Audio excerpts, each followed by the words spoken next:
Hello and welcome to another episode of Rob's Coffee Journeys. Today, a very exciting episode for me personally. I've been waiting for this one for a while. St. Helena coffee. That's right, coffee from the island of St. Helena. This is in the middle of the Atlantic Ocean between Brazil and Africa. Very isolated place. It's where Napoleon was exiled after 1815. The thought being that he just couldn't get away because it was that remote. And he did end up dying there. Reputedly, he said that the only good thing about St. Helena was the coffee. Let's find out if that's true on this episode of Rob's Coffee Journeys.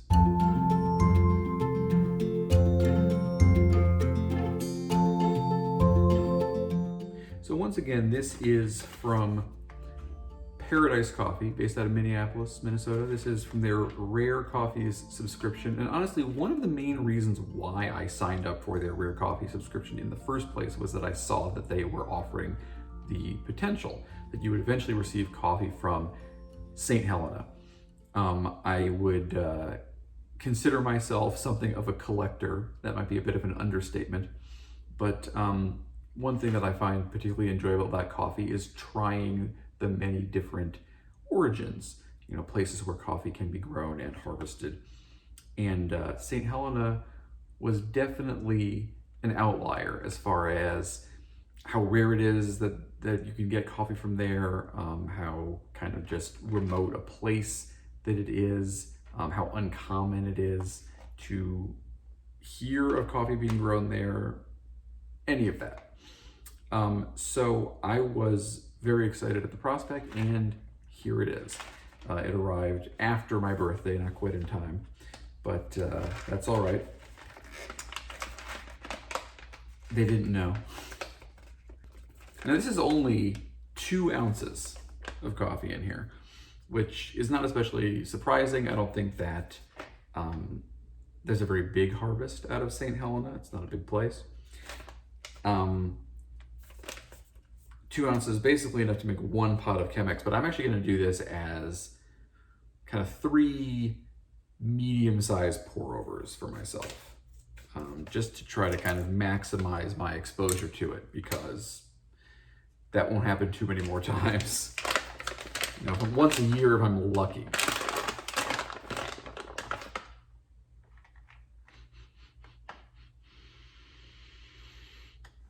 Well, nice smell. I mean, I find that when you breathe in from the bag, you frequently get, that's where a lot of the roast smell comes from. You're still smelling some of the roast. I mean, you smell the beans, and different beans smell different when you kind of stick your nose in the bag. But the flavors, that really comes after the grinding. So definitely a nice smell, but somewhat standard. So let's just see. This is labeled at 2 ounces.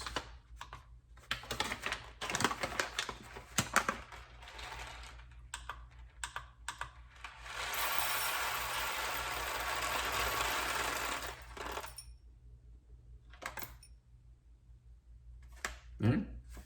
57 grams, which is just a shade over 2 ounces. But that'll be good for 3 pour-overs where I use 19 grams of coffee, so that'll make 11-ish ounces, which is a little bit less than I usually drink, but totally fine for our purposes here. There's the beans. I'll probably cut in a shot of that. They're on the smaller side, I would definitely say. I mean, this is a pretty small bean right there. Yeah, some nice notes. Pretty rich smelling. This is a medium light roast, so not too dark, which is good. All right, I'm actually gonna grind these by hand. These days I mostly grind with an automatic burr grinder that I have, but I am going to break out the old manual burr grinder. It's like driving a car with a standard transmission. You really want to feel it, right? So I wanna feel every aspect of the process here of making this coffee. So I'm gonna get started with that. So this is a bourbon varietal, and it was brought to St. Helena in the 1700s, and they've been growing it ever since. So probably relatively untouched by, hybridization.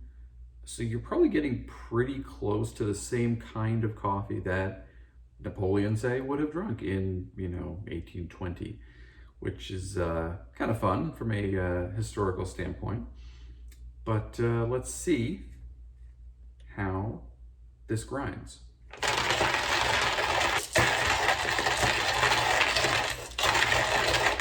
Do I look completely ridiculous doing this?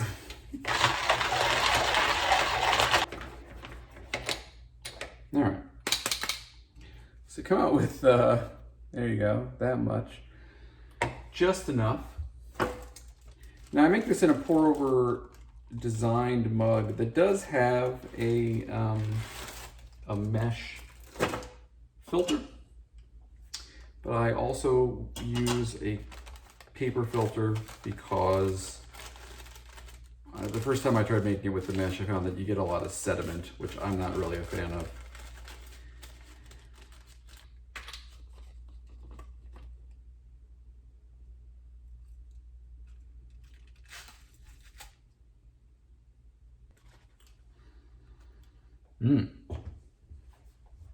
Wow. Pretty fruity smelling. I believe this is washed process. I don't think it's natural. I'll double check that. But for something that is not natural, processed, if that's the case, very fruity smelling in the initial aroma. But I'm going to go ahead and boil some water, and then we'll see. All right, small amount of water, so it boils up pretty quick. Let's just get a little bloom going here.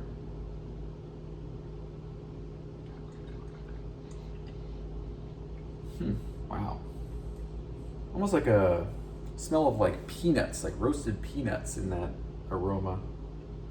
Yeah, and something kind of like floral, but almost a little spicy too. It definitely has a different aroma from any coffee that I've really had. It doesn't remind me of anything else. One other notable thing about this coffee is it's grown at only about 400 meters above sea level, so pretty low, but of course it is an island coffee, so you do have that offsetting factor that because it is surrounded by ocean, you don't have to worry so much about is not at high elevation. Now, is it going to be quite as bright and acidic as an East African coffee, say, that's grown at high elevations? Probably it won't be, but should still have some pretty interesting flavors. So that is just about done brewing. I'm gonna give it, 5 or 10 minutes to cool to a drinkable temperature. So you will probably see the clock back there jump a little in a minute, but that's what's gonna happen. So I'm going to come back in a second and we'll try this out and see how it is. Almost makes me think of like a chocolate covered cherry, maybe? A little bit in that aroma.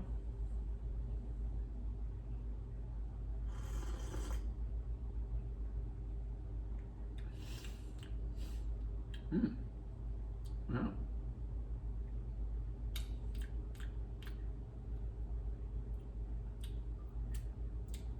It's pretty nice. But I'm having trouble exactly placing it.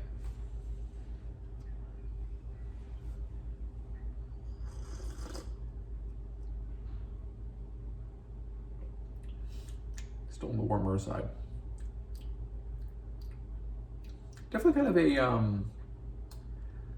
a mild kind of fruitiness.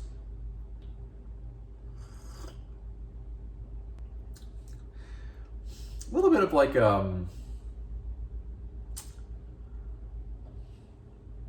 was like a fennel seed, that kind of sort of anisey, but like not full anise.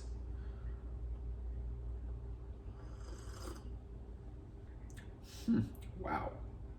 It's very different from anything else I've had. Kind of tropical, definitely fruity. You know, the acidity is on the milder side. Yeah, not you know, not a strong acid bite, which 400 meters above sea level is not surprising. So I would expect that.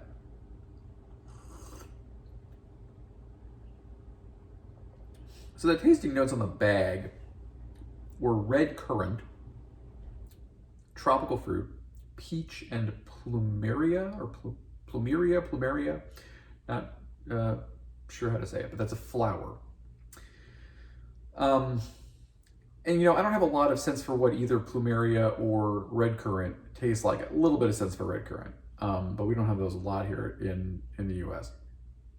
So you're kind of giving me descriptors that I'm not necessarily immediately able to apply.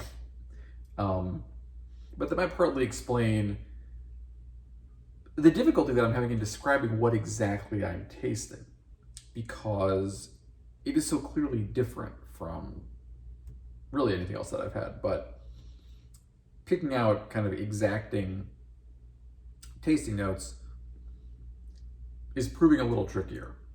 And part of that is just, you know, I'm an amateur at this. But, you know, I think some of it is that really it is flavors that, you know, in nature are maybe more encountered in other parts of the world. And here, where I live, if you can guess where that might be, we don't see them as often.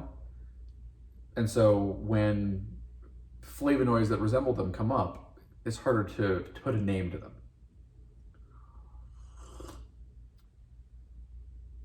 And there's a little bit of like a honey sweetness, I would say. I mean, honestly, this is, you know, from a standpoint of like what you would maybe expect out of an island coffee, you know, a coffee grown just in the middle of the Atlantic Ocean, in the middle of the tropics, on a remote island that, you know, had no or very little hybridization or interference in centuries. You know, this is kind of what I might expect. I mean, it's, you know, it does not have a lot of the notes that one might kind of classically associate with roasted coffee based on the way that we typically consume it. So you don't really have the chocolate note. You don't really have the toasted nut. And I think a lot of that might be, so you have the two main varietals, bourbon and Typica. In my experience, still on the limited side, but getting there, the Typica and varietals that are derived from Typica maybe lean a little more towards that chocolate and nut. You know, you see that in some of those Indonesian coffees, some of the Hawaiian coffees. This is bourbon, or bourbon, so it does have less of that. And you're maybe getting a little more of the fruit and flower. Because this is a varietal that was cultivated on an island, Réunion, Île Bourbon, hence the name. You know, other side of the African continent from St. Helena in the Indian Ocean, Southern Indian Ocean, east of Madagascar. But nevertheless, an island without great heights. So a little bit different from where, I mean, Typica was also kind of cultivated first maybe in Yemen and then over to Indonesia, Indonesian coffee also not grown at immense height, but Yemen, very much so. So, I mean, I'm not a food scientist, I'm not a botanist. This is just stuff that I've gleaned from reading about coffee in the last year when I've really kind of gotten a little more obsessed with the background and the scientific side and all that. But I'm just trying to put together a case, right, for kind of why this tastes the way it does, which is very different from most coffee I've had.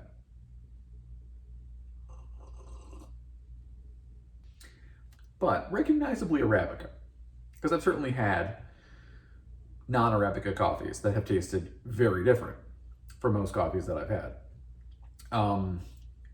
But there are things about Eugenioides and Liberica and Robusta and Racemosa, all these other species that are distinct. You know, this is not Arabica coffee, right? This is definitely Arabica. But it stands apart from most Arabicas.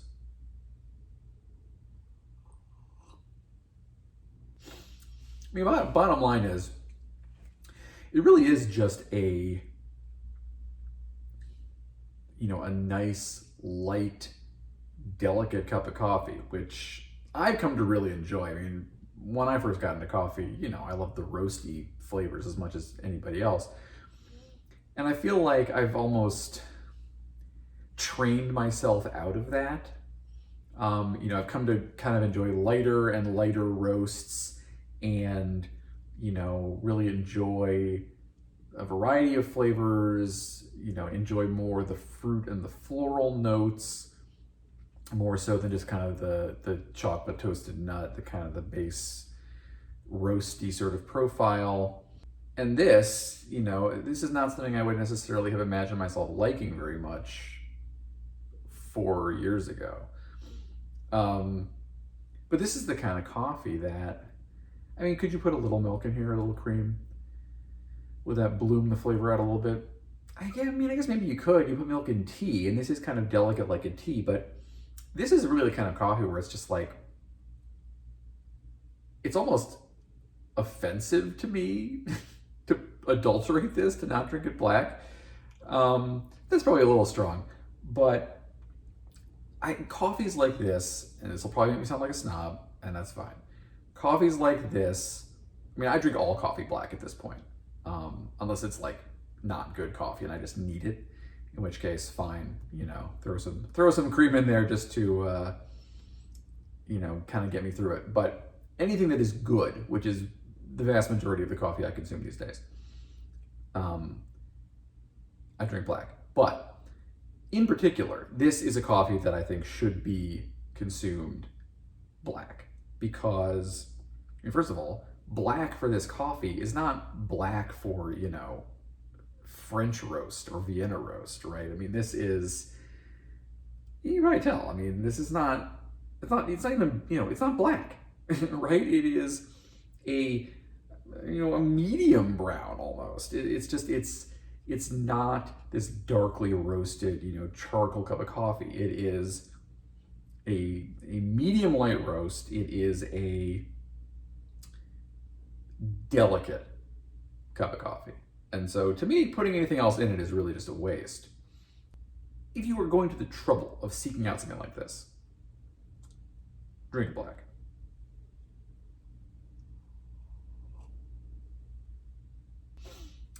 Yeah, I mean, it's tough to place exactly, but fruitiness, floral, light, delicate, pretty clean cup. It's good. It's good stuff. This is hard to find, but if you can find it, and the little spiel I just went on did not completely turn you off of the idea of drinking a coffee kind of that nature, worth trying, definitely, even at cost. This was 2 ounces for about $20. So this is a $7 cup of coffee, which I'm totally fine with. I mean, is this the best cup of coffee I've ever had? No, it's not. I wish there were a little more distinctness in the notes. Now, to be fair, some of that might be my fault. But that said, you know, is this a 9 out of 10 cup of coffee? That's probably accurate. Yeah, 8.5 to 9, probably for me. You know, my rating system may vary from some others, but yeah, I mean, it's very good. Do not mistake me, it's very good. So that's it for this episode of Rob's Coffee Journey. St. Helena was a successful coffee journey. I did enjoy my trip. The next coffee coming from Paradise, their rare coffee subscription, is from a Taiwanese farm. And if you didn't know that Taiwan grows coffee, now you do. I have had Taiwanese coffee once before, but that was like a kind of an unusual process, like a champagne process. And I think this one is going to be a more normal process, a less experimental process. So I'll be curious to see how that one goes, because I have not had classic Taiwanese coffee, classically produced, processed. So, you know, get a little more of the terroir and a little less of the method would be what I'm hoping for from that one. So that should be coming next week. So may do an episode for that one as well, because that is a fairly rare origin itself. But yeah, until next time, St. Helena coffee, delicious. Seek it out if you can find it. If you don't mind paying out the nose for a cup of coffee. If you do mind that, then at least, hopefully I gave you a little bit of an idea of what the experience was like. We'll see you next time.